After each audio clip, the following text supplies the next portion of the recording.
Genji 2 is an action game which is based on Japanese history. Being based on history, the stages of the game will also be based on famous battles which actually took place in ancient Japan. So here's this giant enemy crab. Yeah, I was gonna say Placebo Man. What they call me. Power of Placebo Man. That's a superhero too. We got the one you made, and we got Placebo Man. Oh yeah, I think the one I made would be pretty good. Well, go ahead, explain to us what your superhero is gonna be. Oh, Jacob, did you hear about my superhero I was gonna make? Like vaguely, I'm on defense. My body has instinctively taken a defensive reaction to this, which makes me think you told me, and I was already horrified.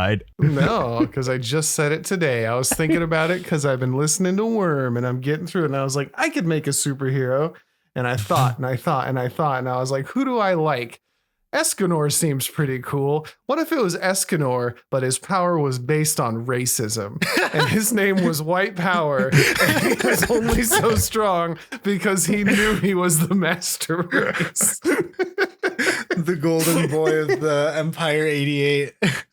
Yeah. I'm like, Kaiser why hasn't over. that shown up? Oh my God. That'd be a fun. But like my idea That would was be like, fun. I don't know how you would do it.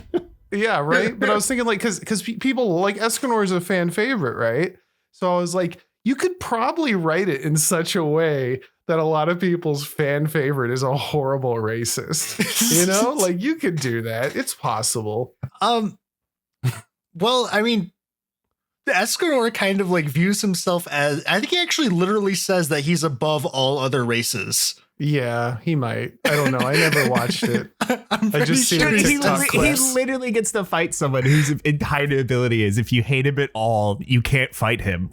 Like and he just goes, you're just beneath me. Like I don't even How care. could I hate something so far down? like that's Literally. another level. Anyway, this isn't the anime podcast. What are we doing? What are we doing? It could be. We've could kind be. of been talking about superhero. Might as well be Marvel Light. I don't know what we're doing anymore on the Giant Enemy Crab podcast. We don't know what we're You could doing. also easily just repurpose the one to be something entirely different. No, That's true. Yeah, I agree. I agree with Strider. Speaking of, guess who's back? Welcome back. How was your ninja fight? That's what we said you did. Ninja He's not allowed to talk about it. It's a secret. I immediately It's a started secret. talking about Ninja Gaiden, and I was like, I didn't play 4. Shocker. I'm not talking about video games on the video game podcast. My bad. That's for actually my assuming. bad. My bad for That's assuming. actually my bad. I disappear for a few weeks. I look in the podcast chat, and you motherfuckers are immediately talking about non-video game things where the episode is just fucking Worm. Hey, blame Kyler. What? He's been trying to do it for years to get all of us to watch or listen or read this soap opera. Finally and I'm got finally you. doing it. It's good. How do I not? This is just a thing where I want to talk about what's good. And he's read this thing and had nobody to talk about it with the whole time.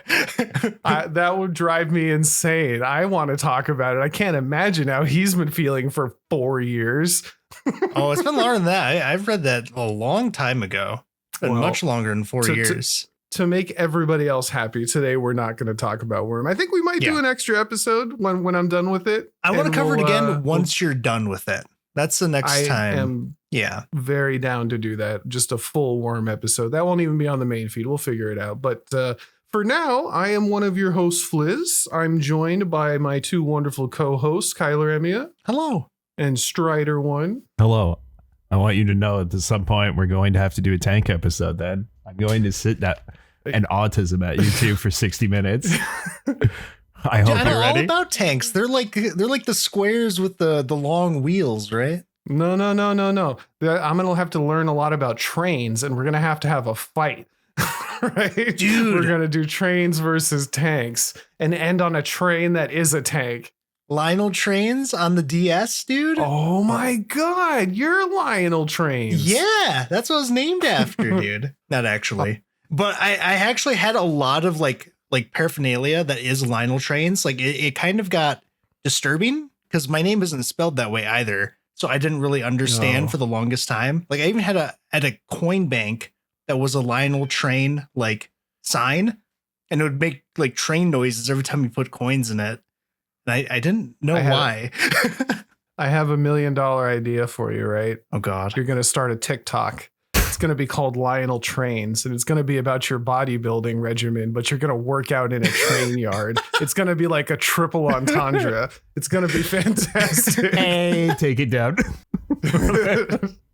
Inappropriate, too sexual, too much nudity. Whoa. What kind of training do you think I do at the gym? He's doing the fucking Yujiro pose, the one where he's like doing the splits. Oh yeah. Beautiful. Well, we're not going to talk about any of that anymore. Today, we've got news for you. Or tonight, rather, I guess. Yeah, we got some news.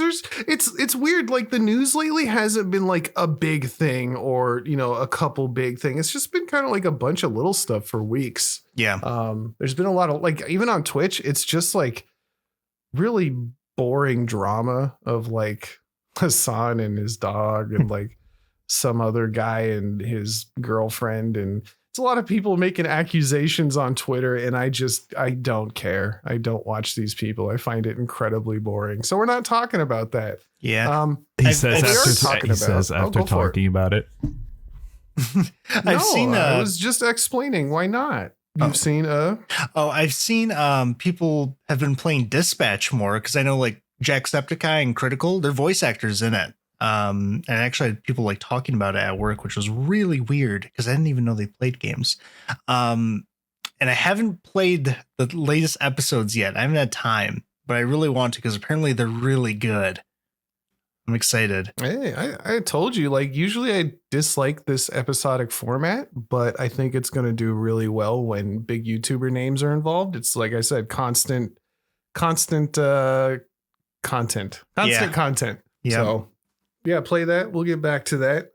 Today we're going to talk a little bit about the hottest, newest thing that's out. I keep seeing it. I didn't know anything about it until yesterday. I know we've talked about it, but it's Arc Raiders, the newest not full price game. I made sure to check. Not full $80 game.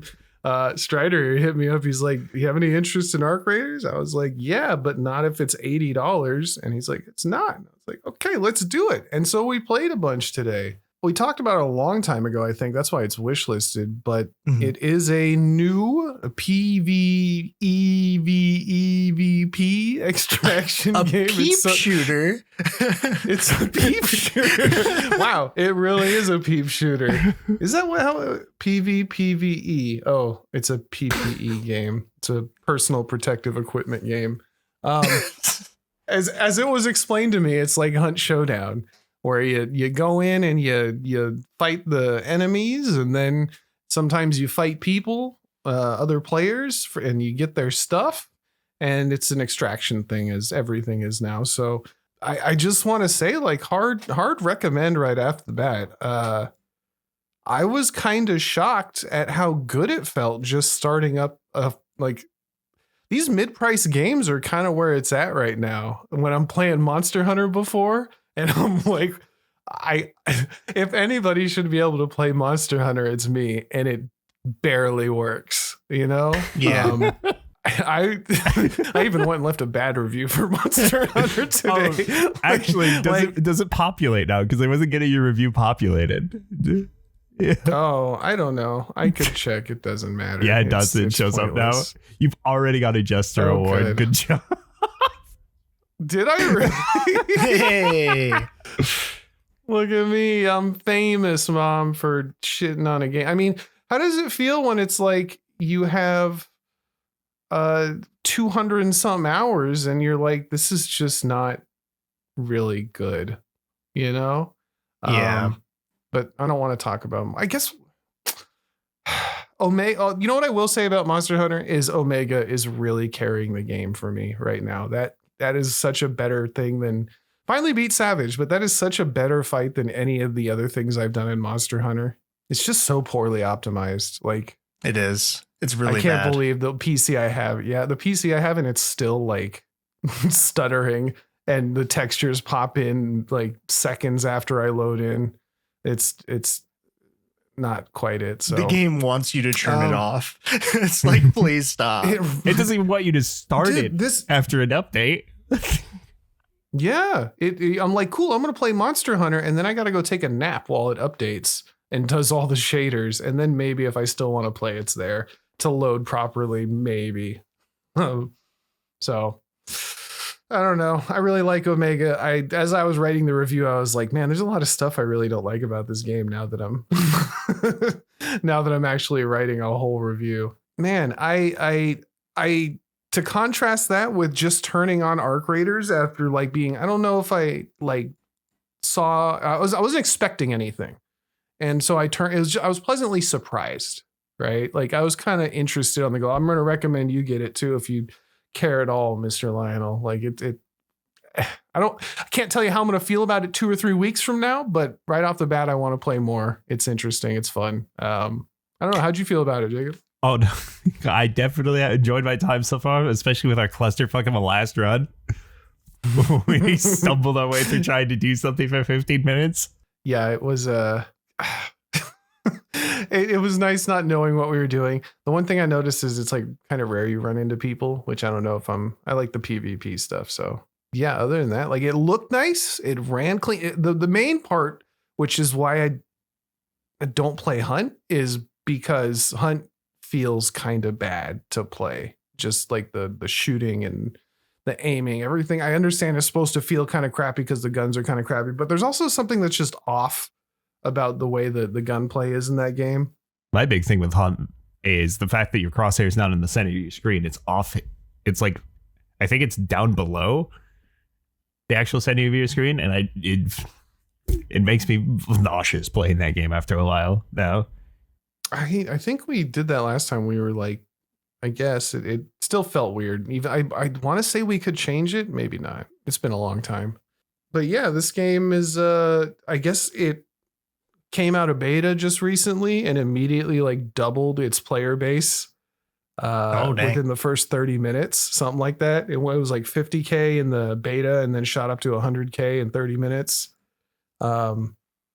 It's third most wish listed game, better than Deadlock. I want to play more. I can't. I wish there was more to say. Well, the big thing. What was the thing? I was gonna say, run me through like what does a run look like in this game? Like what are you trying to do, and what's kind of the goal? It's very much so Hunt. Right, you pick your loadout. You have your items that you come with. You can like there's a skill tree. There's stuff to level up, things to create. Like you can make like a little crafting station, and everything is done from this main menu that you don't like walk to a crafting station, which I kind of like. You just go to it and you do your stuff. You basically make your loadout with one-time use items. Not one time, but like if you die in the game, you lose them, like Hunt. Okay. Or you can take a free loadout where they just give you stuff and you can use that. You spawn in with your friends. You go look for the stuff you're looking for. Like it'll tell you to level up this part of your character, you need to get this many of this item. So you'll go hunting for that item specifically, plus whatever goodies you find along the way. You find those items in this. It looks like Fallout or The Last of Us in areas on the map. And there's events on the map in like high loot areas, and during your course, you may fight people, which is kind of rare, it feels like. I've been shot a few times, but I have yet to be killed by a person. The thing that kills you is the PvE elements, right? Like Strider was saying perfectly, in a lot of games like this, like let's say Hunt Showdown, right? The enemies are kind of negligible. In fact, you don't want to kill them most of the time because they're going to give away your position. You don't want to shoot them. You can kill them kind of quietly and move on. This one, they get very loud and they shoot you from wherever. There's like flying drones and big old tanks made of like spider metal looking tanks. And this one area we went to, there was like, it said go in this one little hole, this little dome. For like, I don't even know what it was really for. And there was this giant ass like tank mech outside called the Queen that was just waiting, and Strider's like, do you think we can fight the queen? I'm like, no. And we ran past it and ran inside to this like mini puzzle game where we were we were trying to like crack open these things and put these cylinders in this hole, and every so often it'd like fire off a shock or a flame, and we just kept dying and having to res each other and like freaking out the whole time. It was like, and none of us knew what it was, so it was fun to try and like get this puzzle going. Unfortunately, we're all stupid and we died. Also, my character kind of bugged out, so I couldn't help. You got lobotomized by the electricity. I couldn't use my gun. I couldn't jump. I couldn't run. I just stood there with my hands out like I don't know, a toy, like a nutcracker or something. It was stupid, but we were still having a great time. Yeah, another very important thing about the game though is how good their audio design is. Like, yeah, everything sounds really nice. You can tell exactly where things in the audio change that happens, like when you go from above ground to underground was something I noticed immediately. And just hearing because there were definitely times where the AI saw me before I saw them. I didn't even know they were there. And the sound effect, because each enemy makes, from what I can tell, a unique sound when it both knows where you are and knows if you're in the area, but hasn't found your exact location. And hearing that sound has already started inflicting a good scare, because it gets stressful as soon as something sees you. Yeah, combined with how the enemies aren't just nothing burgers like in Hunt. I mean, sure, there's some enemies that'll kill you in Hunt, unfortunately, but like even the small little guys in the sky that like follow you around, like they'll take your entire ammo reserves to kill them. It's kind of busted. I don't know exactly how the game is supposed to be played yet. In terms of how you want to fight, in Hunt, you kind of learned you were supposed to just sneak kill what you had to, get what you could, and save everything for the bosses and other players. In this one, I'm not quite sure if it's the same. Still trying to figure that out. And then you get all your stuff, and then you go to a base that's like ready to extract, and then you extract, sell your stuff, repeat runs. Very basic extraction shooter stuff, but that combined with how the sound is and how the gunplay is and how the game kind of feels moving around, I'm kind of digging it. I'm really about this. The unfortunate part, like I have with so many games, is that it's only 3 players. It's 1 or 3 players apparently, which sucks since we have a group of 4 that we usually run with. But as Strider was saying, when you play 1 player, like it's encouraged to use proximity chat with other people, even though they're your enemies, and like team up with them, and kind of like there's even a team up command. Like, can you team up with me, like a emote? Like, don't shoot. So you guys, yeah, don't shoot. Help me out. Like, let's take down this thing together. And hopefully you don't shoot me in the back of the head when I'm not paying attention and take all my stuff. Doesn't work with me. Those guys that we found earlier were begging me to get them up, and I showed no mercy. I am not the guy. I had the same problem in Hunt. I definitely remember you guys getting mad at me. I remember that one guy. Can I come in? Can we talk? Walks in and just shotgun blast right to the forehead the exact second he turns the corner. Nobody told him to come in. He just did it. That's what he gets. I was there. His fault. My property. Stand your ground. This is the swamps of Florida or something. Oh. Yeah, I'm excited to see what else is what's going on in there. I'm excited to level up in it. It just kind of ticks a lot of boxes. And it's third person too. I'm kind of sick of first person gunplay. So I'm kind of I don't right now I'm not seeing anything bad. But I've only got a couple hours in, so that could easily change. But then again, it's only $30-$40, so who am I to complain? I get a good game, a game that I enjoy for not $80. I'm cool with that. So okay. I might have to check it out. Because I remember I wasn't a fan of Hunt Showdown very much, and it wasn't even just like the gunplay, although that was a factor of it. I also wasn't like a fan of the gameplay loop either. No, well, that's why Jacob invited me, and I invited Soon, and I left you out because you're not big on FPSs anyway. So I was like, all right, well, we'll talk about it, see if he wants to play. But Extraction shooter. Yeah.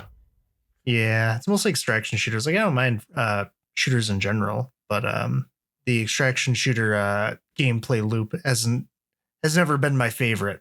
Yeah, I get that. This one doesn't feel very like I'm not feeling that extraction part nearly as heavy as everything else. I could be on my own in that, but it doesn't feel super important right now. I'm just trying to live. It's less punishing than most extraction shooters are. Is it? Okay. Is that like a general Yep. It's conception?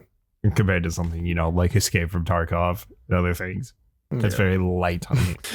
No, but one of the things that got me about the enemies is how smart they are.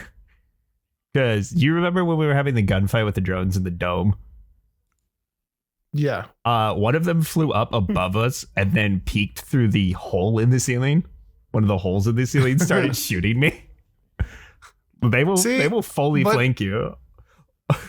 I think that might just be an aerial thing because I was the what is it, the leaper, the big robot that was stalking around. I was just running around a crate like in circles and he couldn't do anything about it. So maybe they leap. He didn't leap. He was just kind of trying to go through the crate. I saw a gif of that. Apparently they will literally just jump at you from 100-something feet away if they aggro to you from that far. Oh, okay. Well, I'm excited to have that happen. We did just run away from that leaper that was there for like 20 minutes. Yeah, we did not want to fight anything that was bigger than a cat. Like, and after, because like seriously, we'd shoot the things in the sky, and you'd think like, hey man, usually when something in a video game is flying, like a little drone looking thing, it takes like 1 or 2 shots. Nah, these things are sturdy. These things do not go down unless down by like multiple people, or you have much higher, like the starting weapons are good for people. Everything else, not so much. There's also, I noticed that I think you're intended to destroy the parts of them for a quicker kill. How are you? See, because the rotor, those drones, if you shoot off one of their engines, they have a really hard time flying, and if they hit the ground at any point, they die. Because there was one where I just killed it in 1 or 2 shots because I blew off the one of its rotors, so it crashed. We'll have to attempt it because we ran out of ammo trying to kill a single one, and me and Soon were jumping in the air with pickaxes trying to hit it. And unfortunately, every time it shoots you with like a shock laser that kills your entire shield, a taser or something. So that sucked. I think we finally got it, but we escaped every time, no problems. Except for that last one where we just got cooked. Except for Soon. Soon died. Well, yeah, we all died on that last one. We got literally cooked. We purposely ran. We purposely ran to like the most like, hey everybody, this is happening on the map, and we just ran to it and started going, what's this? And we got torched and shocked and torched and shocked and because from what I can tell, another thing about it is that like the biggest classes of enemies I think are designed for multiple teams to engage. Like if we wanted to kill that queen, we probably would have needed another team for backup. I don't think our weapons did anything. Well, I never shot it. Me neither. That's how weak the weapons are. I didn't even try. Well, there's a difference between them being weak and literally the thing being the size of a goddamn building. Yeah, I don't know if you're gonna take out a building with a Beretta. But, I have not even a bolt action rifle, a single shot rifle. I'll get there eventually.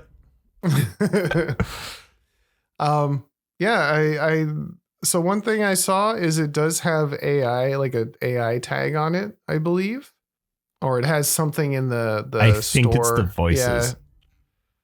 Yeah. So yeah, they and just in case, because we've been kind of on an anti-AI kick lately, they've gone ahead and said that it's just text to speech for voices for certain parts of the game, like NPC type stuff, not stuff that's super important, but stuff that keeps the game, I guess, being $40 than $80 and a super long development to have somebody record all these pointless lines like there's ammo here or something, that kind of garbage. So I'm okay with that. I don't know if I hate that too much. If they did everything else right, it's fine in my book, but Not everybody may feel the same. I would hope they replace them eventually. Because, I mean, from what I can tell, the game's super successful now. So they should be able to. Yeah, that'd be great. Yeah. I'd hope that they would. The only thing is, like, I don't know if that part of the audio matters that much. Like, I'm not too concerned about what the robot is, like, you know, pinging a robot and having that be a real voice actor. Now I'm thinking of Snoop Dogg in Call of Duty telling me there's an enemy over there. Is it Ice-T? I don't know who it was. No, I don't know. Anyway, yeah, I'd say give that a shot if you're interested in a new game with your friends. The hype, the very positive on Steam seems well deserved from what I can see. And I will continue to play that. And maybe if it sucks later on, I'll say that later on. But for now, pretty good stuff. All right. Well, cool. I'll have to check it out. I guess unless you got anything else to say about it, Strider, we'll move on to news and stuff of the week. That's about the end of my early impressions. You covered most of it. All right. Sorry, I was just kind of talking. We're running real late on this episode. I have to get it out. I guess, yeah, we'll just go into news. One thing that popped up that I thought was pretty cool, that is something we've talked about a bunch, is the Stop Killing Games initiative. According to PC Gamer, when Stop Killing Games was, and if you don't remember, that was it was the big thing blown up by Pirate Software where Accursed Farms, I can't remember his real name. Ross was making a movement to have people put in ways to have games be continued to be played after the developers or producers, I guess, had shut them down. It was a whole thing. It got all the signatures needed to be moved forward within the EU. And a big part of that was kind of scary is that it all happened at once after Pirate Software blew it all up. All the Barbara Streisand affecting he did to it. And there was a big worry that a lot of people were spoofing names and putting in fake names to boost the numbers to get it going, as the internet tends to do when it comes to things like this. The good news is that only 3% of the signatures failed verification, which at this point, which is way, way, way lower than I expected it to, because all these votes have to be verified by the EU that they are residents in the EU, and they have to use their IDs and whatnot, basically make sure they're real for this to move on to the next step in the process. I thought the number would be closer to like 30-40% with how fast everything blew up, but no, so far, like I said, only 3%, so that's a good sign. And hopefully that moves it forward. Apparently close to 700,000 out of 1.5 million signatures have been verified. So roughly half. Yeah. Which is, that's good. That's great. That pretty much just means that only about half the remaining votes have to be legitimate in order to reach the threshold, which as long as it is even close to what it's been so far, then it's pretty much a sure thing. I think the only other thing is that they need to hit their targets in Germany and France. Yeah, because they're the only two countries that haven't met the thresholds out of the 15. 15, 17, something like that. Yep, so it's just those two. But even then, like, it's still like a huge amount of signatures that they had to go through. Like they haven't even hit half of them. So it'll probably get there. It's just one fear that can be kind of crossed off, when it comes to something that was dead in the water until that's wild that it was just dead until this one video got made by Ross saying, hey man, if I'm going to go out, I'm going to go out with the truth. and it blew up and it worked, So I bet it, that's got to feel so vindicating to be working on something for a year and have it just be totally altruistic with it and just have it go nowhere. And then one day overnight, it just turns around and becomes what you're most known for throughout the world. I don't know. I like that. That's pretty cool. So I'm happy with that because I personally agree. That may not be everybody's opinion, but I agree with the Stop Killing Games movement. So good job, Ross, and we'll keep looking at that. We'll keep an eye on that and keep it updated. But that was pretty much all I really wanted to talk about today. What you fellas got? I have some interesting news from Amazon. Amazon Games, our friends from Jeff Bezos. No, not friends. No, they only recently laid off like 14,000 employees. Yeah, I feel bad, man. Yeah. And on top of that, they're going to be making, quote, significant cuts to their game division. I guess they're pretty much saying that they are done with like AAA development. Like they're pretty much giving up on that. Not only that, they're also giving up on all their MMOs too. One of them being Lord of the Rings is now dead again for the second time. That's no longer happening. Wait, isn't there already a Lord of the Rings MMO? They were making a Lord of the Rings MMO, like another one, I think with Tencent. Oh. Yeah, they tried twice to make it, and it just has never happened now. And it definitely is not going to be happening anymore. Surprisingly, what is also coming out of this is they are discontinuing support for New World. Do you guys remember New World? I will never forget New World. New It's World. done? It's like done? The servers Pull the will plug. run through 2026, and then it's done. Yeah. So Oh my god. by the end of next year, the servers are kaput. Which, man, there were some good times from New World. That was like the funnest thing to No. watch. No. I've never played it They in were my not life. Good times. Hailstorm Nobody. news. It was fun drama. It wasn't like nobody. You were not clamoring to play New World. Watching people snap that game into little pieces over and over and over again was amazing. Like Oh my The God, flashbang you're just text rubbernecking box. that car crash. The flashbang text box, because you could type like if they didn't have a cap on the font size, you could put it into the text log. So you could just people flash- were like throwing code into the text chat and just like doing whatever they wanted, and then they were hacking the game through like the trade menu as well. And oh my god, it was just, you could watch like a whole documentary on all the things that happened with New World. Absolutely fantastic. We did. We watched multiple hours long documentaries on all the failings of New World. And it wasn't like one thing or like, here's a problem they kept having. It was like a new problem every month that was worse than the last problem. Also, I my remember. Oh, go ahead. My favorite thing is that they had the fucking bugs form to report bugs, but it was an open forum, so people just report bugs. People go there, see what the latest broken exploit sheet or whatever is, and just do it, and just drive the economy into the floor for the 9th time. Yeah, I remember what happened after that. The economy got so bad that they just deleted gold from the game. they removed money from the game and just made everyone barter for stuff. So people found a way to duplicate items. And then they broke that too. This is just the end result of this. They're like, fuck it, the MMO's done. They can't break it anymore if they can't play it. So yeah, they're going to be done with that.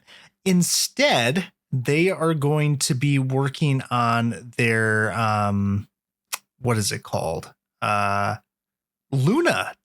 Amazon Luna, which is their cloud gaming platform, you guys. We need more of those, right?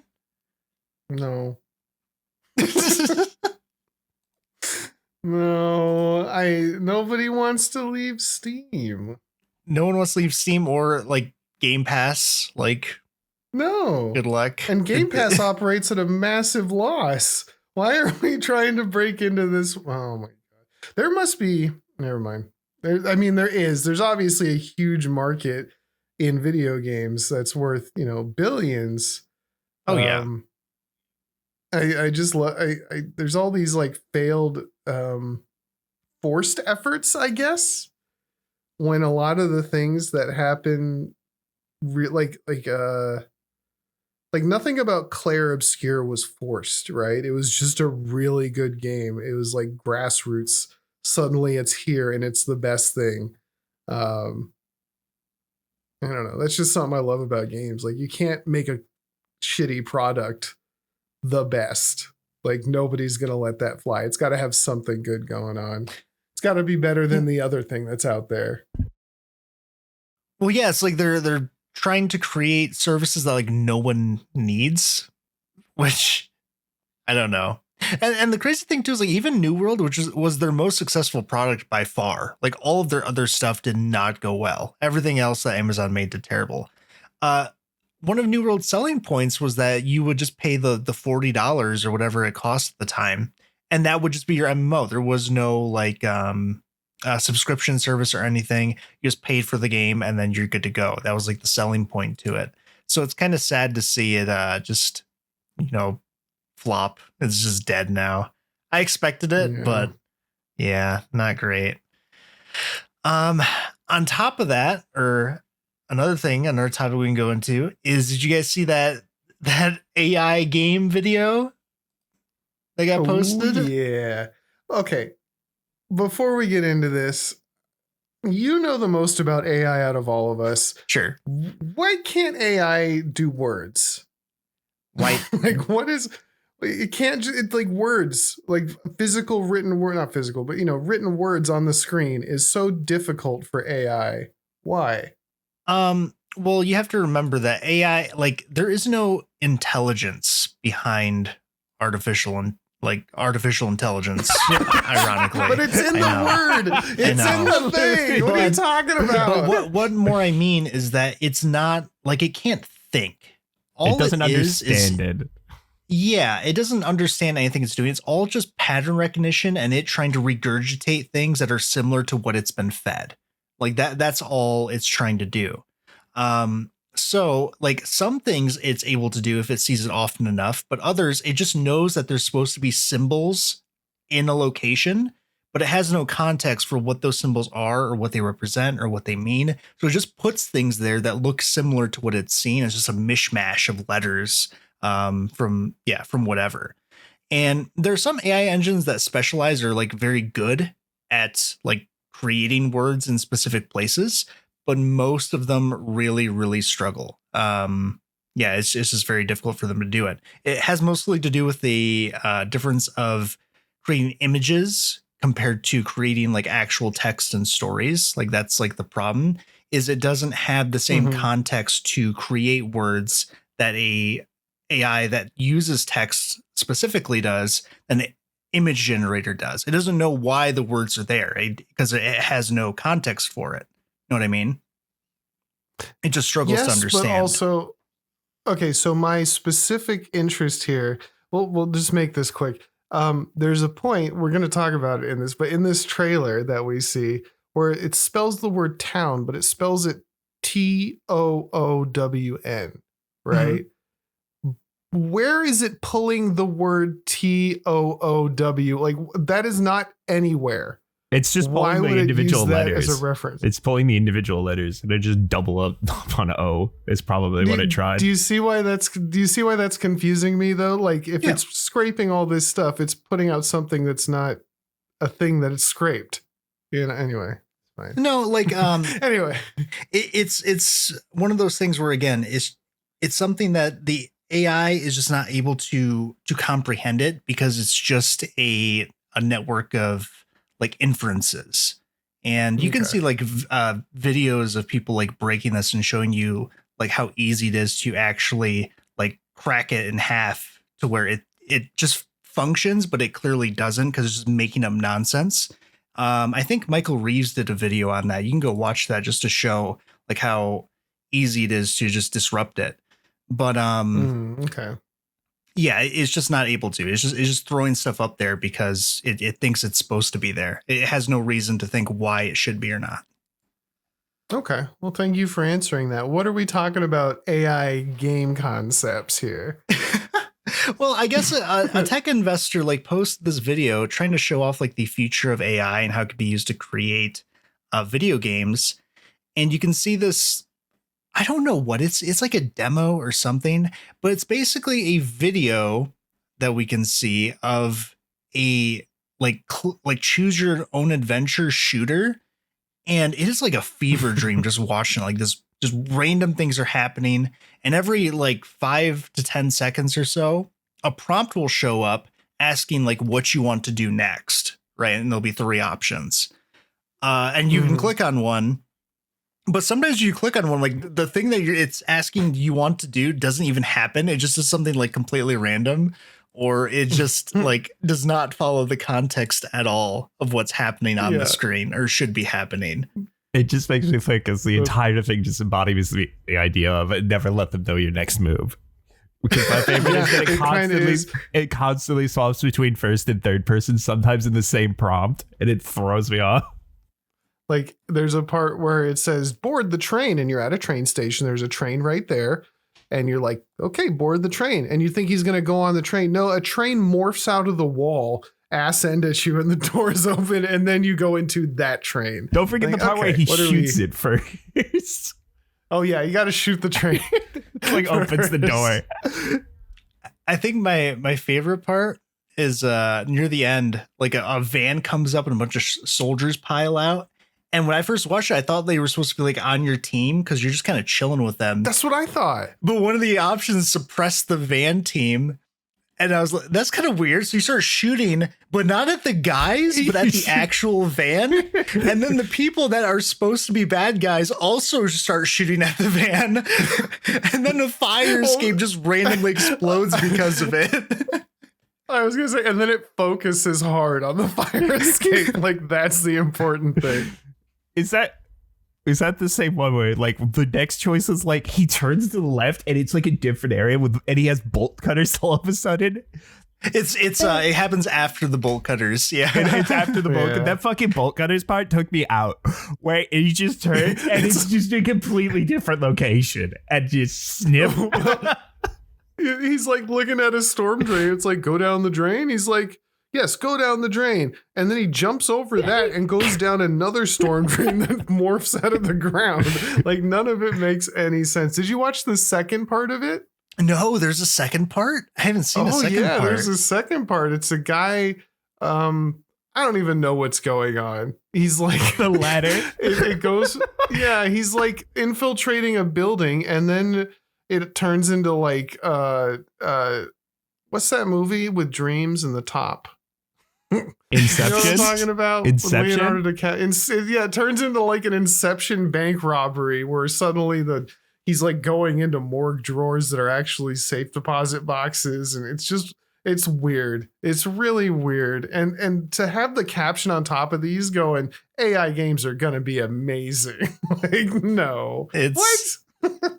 Not for a very, very long time. That's for sure. It's not going to happen soon. We can barely get 6-second videos. Like we're amazed with 6 seconds videos right now.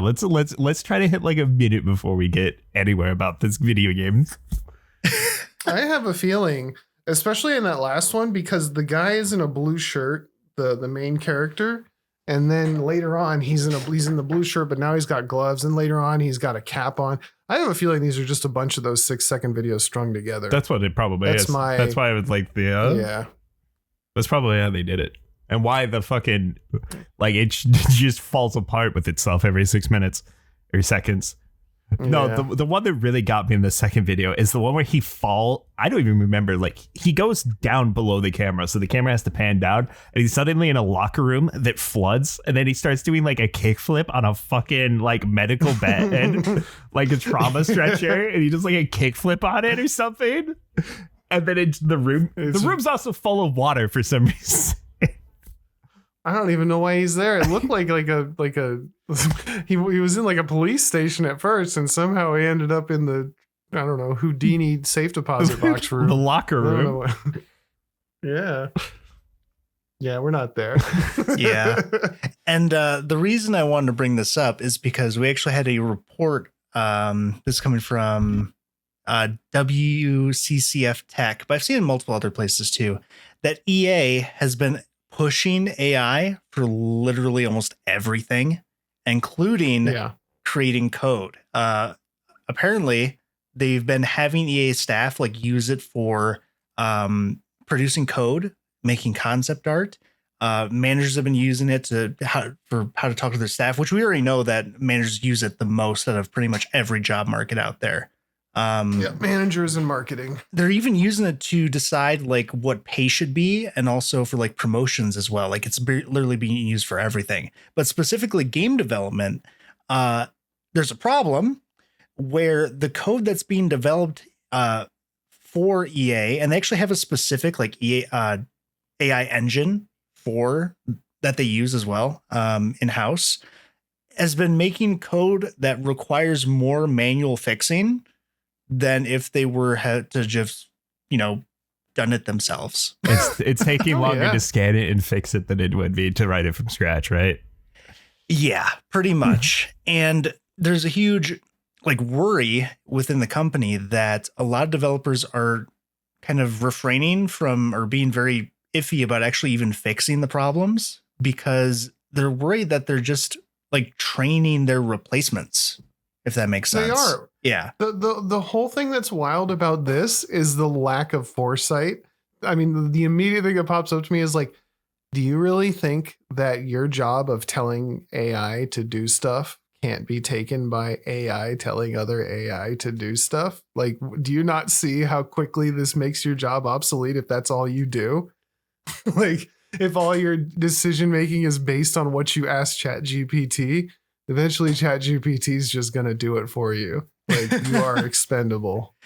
Yeah, I'm sure that's going to happen soon. But for now, I guess we got to get rid of the people that are actually doing huge amounts of work, which, yeah, that's not fun. Not fun at all. AI's, I think, I don't know how. I think it's going to burst. I think we're already seeing, we've been seeing actually negatives. There's many negatives of AI, obviously, loss of jobs, the ecosystem, the amount of energy it takes to run it, the poor quality it outputs, math, words. AI has a lot of faults that people just refuse to see. And it's only going to get worse as it, dead internet theory really kicks in, and it just AI scrapes other AI created content to make even more monstrous AI content that is useless. So Skynet's going to rise up, but it's not going to be able to design a goddamn robot to be effective. It's just going to be a jumble of parts. Why have you created me, Father? All Skynet does is make those sad cat videos where the cat cheats on the cat with the other cat. It's just all Terminator. I'm just imagining the meme of the two scientists. He's like, we designed it to feel pain. Why? Just starts thinking. All right, real quick. To get away from the AI thing, Multiverse's directors, formerly now, have formed a new studio after kind of having too much time in the AAA industry. They formed Airlock Games, and they have announced their first game that they're making, What the Stars Forgot, which is this kind of sim management horror game that they say is inspired by Star Trek and The Terror. It has 16-bit graphics, and it looks actually kind of neat. And they have did a little a video talking about how nice it is to step away from AAA development and go into smaller, more personalized projects. And it's kind of nice to have them making this after the poor failing of Multiverses.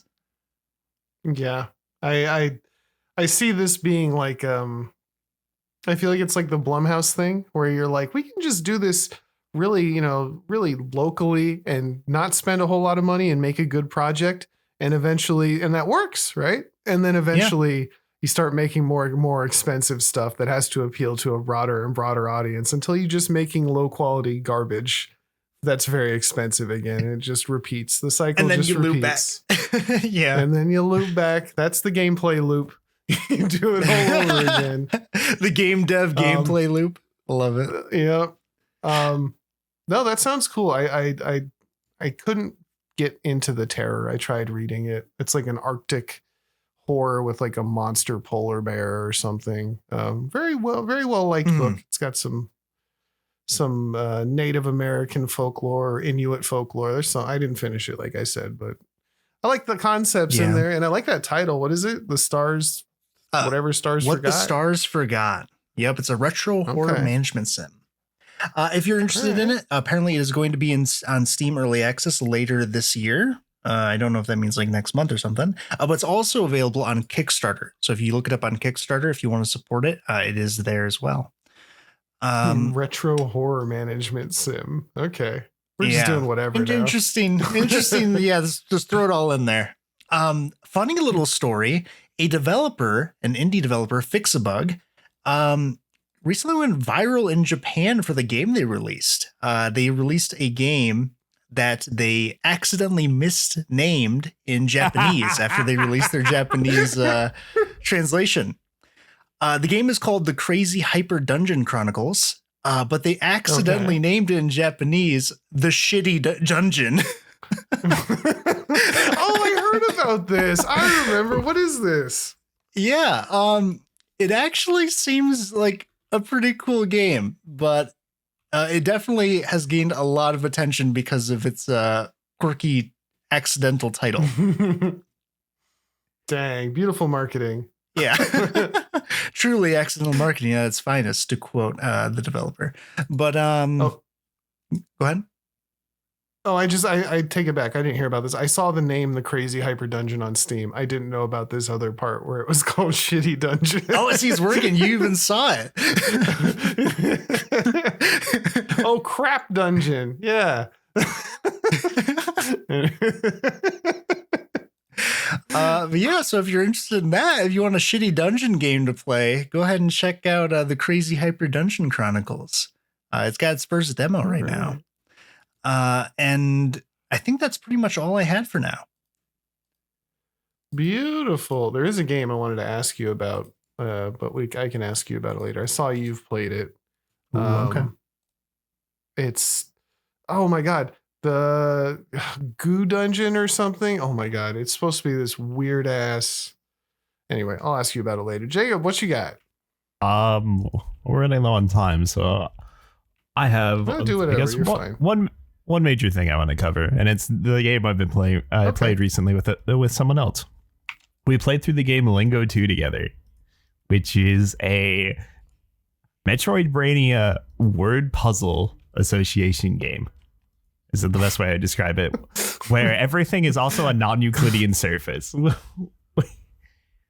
What a nightmare. You know, it's funny. We just had somebody in the Discord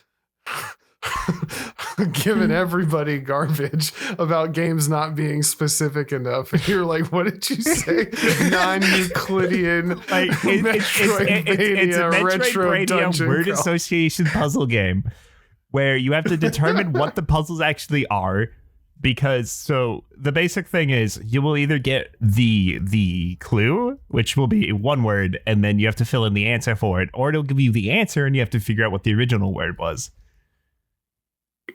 And the big thing about it is that like it doesn't tell you what the puzzle just has symbols, and you have to figure out what the symbols mean. And then they'll also start throwing inverses at symbols, or they'll start splitting up the word in where like it'll be like outback or something, and then it'll put a line, for example, and it's like there's something you have to do to the left and something you have to do to the right, which might be add letters, might be draw more lines onto the letters. And some of these things start being like, what, like one of the symbols is like, what happens if this word gets more energy or changes state or passes in time or some other stuff. There's a lot of different things. But the other thing is that the entire navigation is non-Euclidean. So you might go around a hallway, 4 right hallways, and end up in a different place than you started with. Oh God! Yuck. But you start getting this is like my nightmare. it's so disorienting trying to play. There's some way you have to run like the room. It's like you'll go down a hallway and you'll end up on the ceiling when you come out of the room you were just in. Because another thing is that when you start the game is you don't have any letters to type in. You have to find them throughout the world. This like- is reminding me of like 5D chess. It's a fucking great puzzle game, but you have to be ready to be like, what the fuck am I doing? What is this called? Lingo 2. Oh, okay. Yeah, no, based on my experience with 5D chess, I would not play this. I would love to watch you teach I thought I'd Chinese. enjoy I thought no, this is I don't need this non-Euclidean geometry nonsense. Like I read a book with that in it. That was hard. There's Like That they is go to like That's probably my favorite quote from you. I don't need this non-Euclidean geometry nonsense. well, I read this book where these people go to this like monstrous temple and it's like this giant black giant black pyramid. And then they're like, watch your step. It's built on non-Euclidean geometry. And they just like, and everybody immediately gets separated and gets screwed. Like nobody knows where they're going. Nothing makes sense. Dude, I need that on the shirt too. We need that on the shirt and the foreshadowing one. That's great. All right. So Lingo 2. It's a great I remember puzzle that game. game I wanted to ask you about. I'll go for it. It's a great puzzle game, but it's definitely not for everyone. Is Yeah. it like what's that one game where you like here's the puzzle, it's an apple and you got to like look at the apple up close and it makes it bigger and then you can move the apple onto the scale and what's No. that called? You know what I'm talking about? Superliminal. Yeah. Is it kind of like that? It's more like The Witness is how I describe it in I didn't terms you play move that one. I played the Fake Witness. The Looker. The Looker. I played that one. It's that way you basically you try to find these like basically all of the puzzles like look the same. They're these little like panels that you have to go and find, and then solving enough of them or certain ones or all of them will do something and allow you to move. Because a lot of the things that you do as you fill them in will like start getting more branch connections to be able to move around the map easier, or just open up the area.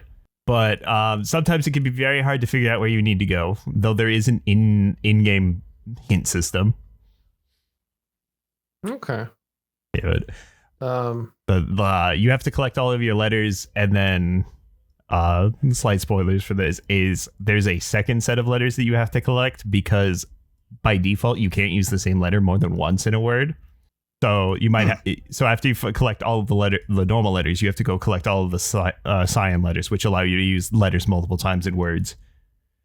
Because like when you come up to a puzzle, one of the very first things you'll learn throughout the game is that if a puzzle isn't solvable for you, the panel will show up red. Yeah, it sounds like a lot. I don't think my brain's strong enough for these kind of things. It's a very satisfying game when you do get through it. But holy shit, some of it's so rude. But no, yeah, that took us like 30 to 40 hours to beat. Oh my god. It is a That's pretty not bad for chunky. $10. I think. It's a pretty chunky game. Okay. I was looking at reviews. How do I send you guys a profile on Steam? Oh no. Do you have the How do URL? Do you have the URL available at the top of your screen? I think so. Also, the game I was talking about was Caves of Quud. Caves of That's Quud. the one I was kind of Oh, interested yeah, in. I've played Caves of Cud. Or Quud. That was the one I saw some guy make a really like heartfelt Reddit post about it, and I was like, this seems kind of fun. Just real quick, is this guy is this the one? Is this guy doing are his reviews at ChatGPT? I think he just does a bunch of really long, no one cares ChatGPT reviews. Doesn't look like it. Really? Okay. All right. I mean, you could put it through a checker. Maybe my brain is broken. but I don't think it maybe is. I'll do that after.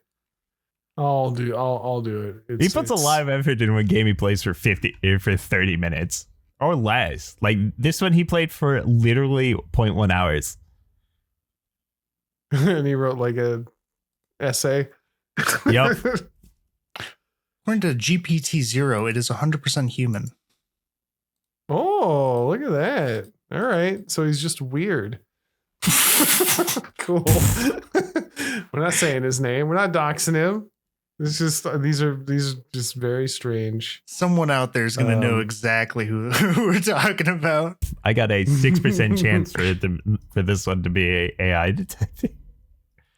Oh, were you wondering about I'm Caves wrong. of Quad, by the way? Oh, is it fun?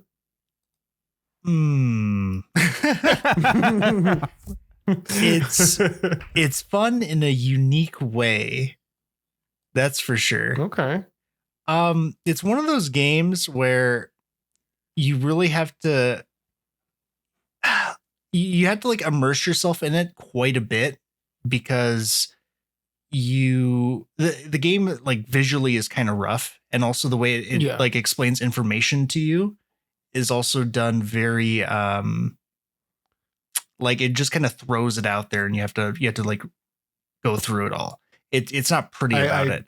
But I was gonna the main thing I saw is like the learning curve is just a vertical line. Yeah, it's aggressively a traditional roguelike, like OG NetHack. Okay.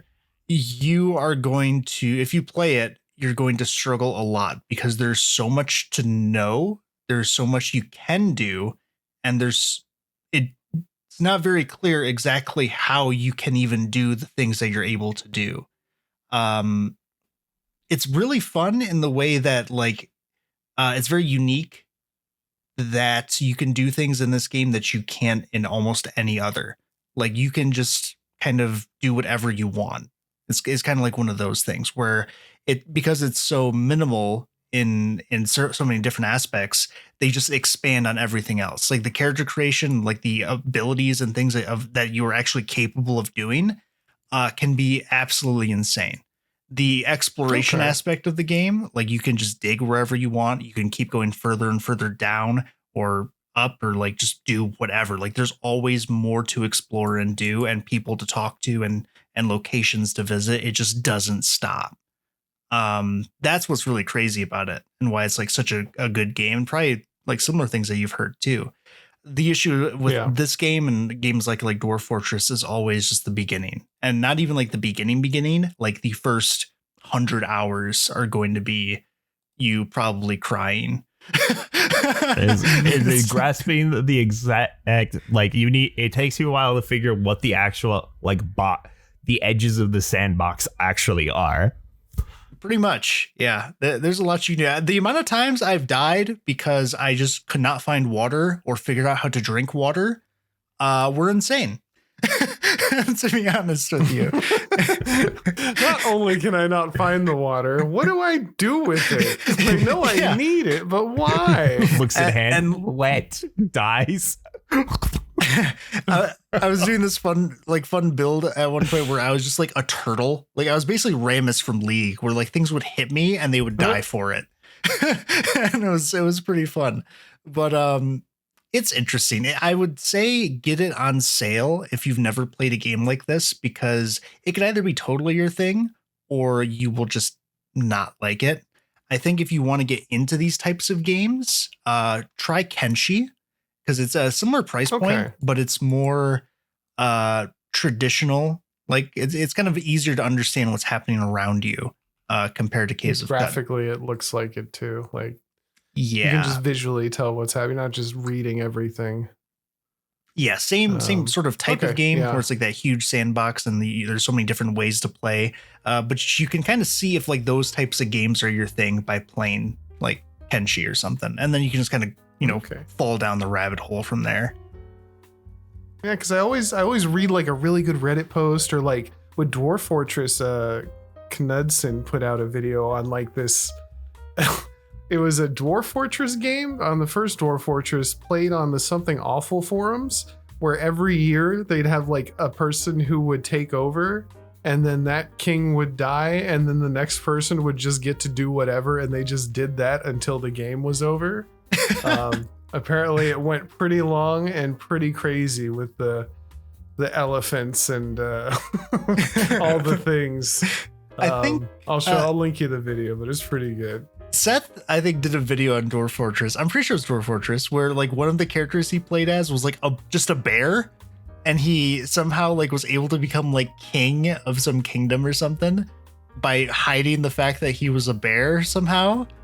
And then when one of the people in his court like discovered he was a bear, just said, "That's a bear," he convinced everyone else that the guy was crazy and they executed him. Isn't that that's Wait, no, I thought that was a D&D game or something. That's a D&D green text, Sir Barrington. Is it? I could have sworn that was in the Seth video. Yeah. Because I don't know what that is. Strider's right. Yeah, no, I remember. It's a green text. Yep, I remember this exact thing. Oh, maybe it is. Anyway, no, that's a long video. I mean, whether it is or not in that video, that's the green text. Oh, you're right. Yeah, that is what it is. I think something similar must have happened in the Seth video for Dwarf Fortress 2. I could have sworn he might have. I don't know. You could honestly stole a famous green text. I could totally see this actually happening in Dwarf Fortress anyways. I'm like pretty sure he just made the reference to it and just had it happen. That might be it. Yeah, that's probably what it is. Because I don't actually recognize this, but you did send it to me. I recognize. Like I would have. All right. Did you have anything else, Mr. Strider? That's about all I wanted to cover for this week. All right. You got anything else, Kyler? Nope. That is it for me. Oh, shoot. Well, I don't have anything either. So we're going to call it. Perfect timing. Thank y'all so much for listening. Thank you for welcoming back our friend Strider. If you have any questions or comments, hit us up at giantanycradpod@gmail.com. Or follow us on TikTok, Twitter, all the things. Leave a like and a comment if you're the sexiest people alive. You know, only sexies though, no uggos. Whoa. What the fuck did you just say? No uggos. No uggos. Stop. If you're an uggo, you don't get to leave a like. Stop. That's how that works. Please. You don't tell me what to do. What? Yeah, tell him. I do. It's just you're not gonna listen. Nope. I'm not gonna listen because I'm done. Goodbye. Bye.